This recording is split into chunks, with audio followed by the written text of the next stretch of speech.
the following APs, find the missing term in the box. So we are looking at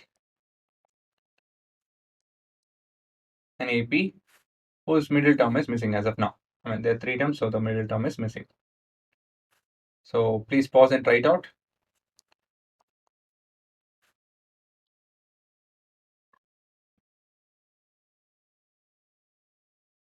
So we have A1, we don't have A2, we have A3.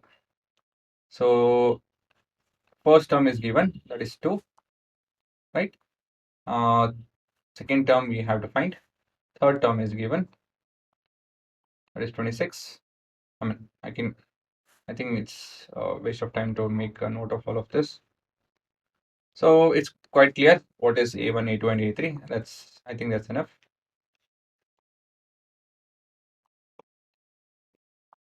Now we need to find D because the whole idea of AP is D. So to find D, we can use a specific formula. So D is equal to AM minus AN divided by M minus N. Right? AM can stand for any term in the sequence. AN can stand for any term. M minus N depends on what AM and AN we are taking. So in this case, I'll take A3 as AM. So minus A1. Why? Simple reason is A3 and A1 is something which we know. I can take that. Entire thing divided by 3 minus 1. Right? So now, how do we go about? Well, substitute 26 minus 2 divided by 2. This is 24 by 2, that is 12. Done. We found D. Then all we have to do is find A2. So A2 is equal to, this is your calculation working, right? So it's quite simple. A2 is equal to A plus D, right? A1 plus D. This is the basic idea. A1 is 2 plus 12, so that is 14. So let's see a similar question. In the following AP, find the missing term in the box. Right? This indicates you guys have to try out before I complete.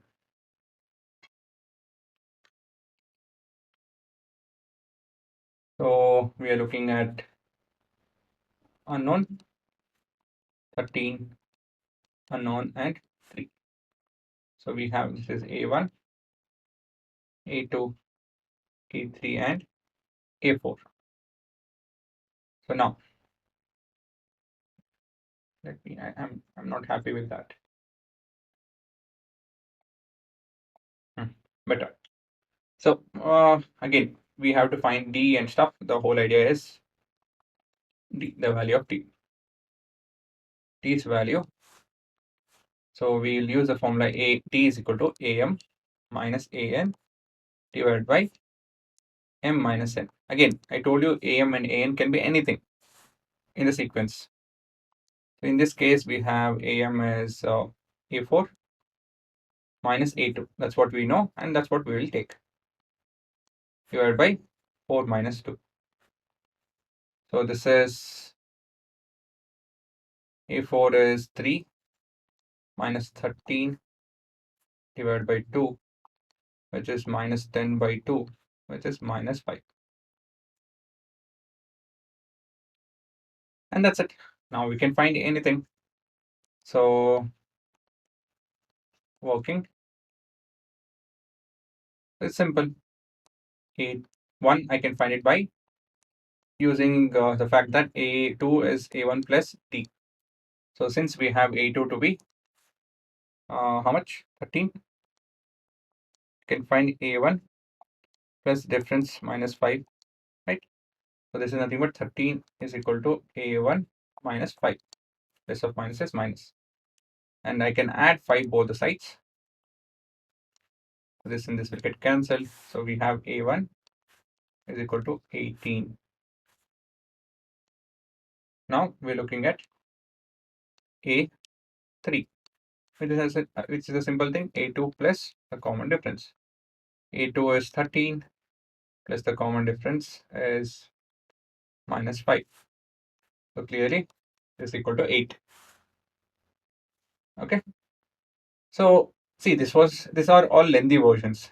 When you get MCQ questions, you can do this fast, but for that you need to notice few things. One is, see here you can clearly see we have 13 and 3 and so on and so forth, right? So this has to be descending, means it has to be decreasing because 13 is more than 3. So as in when you go across the sequence from left to right, the number have to decrease. So numbers are the it's in descending order, right? Descending order. This implies the value of d is negative, right? This is in decreasing order. So the value of d has to be negative. Second thing that we can notice is uh, you can find the value of d just by looking at the sequence itself. That is, see, look at A2 and A4. They have a gap of 2. So we know that from A2 to A3, the distance will be, or the gap is d. And A3 to A4, the distance will be t. So A2 to A4, the distance will be 2d. And the actual distance is 10.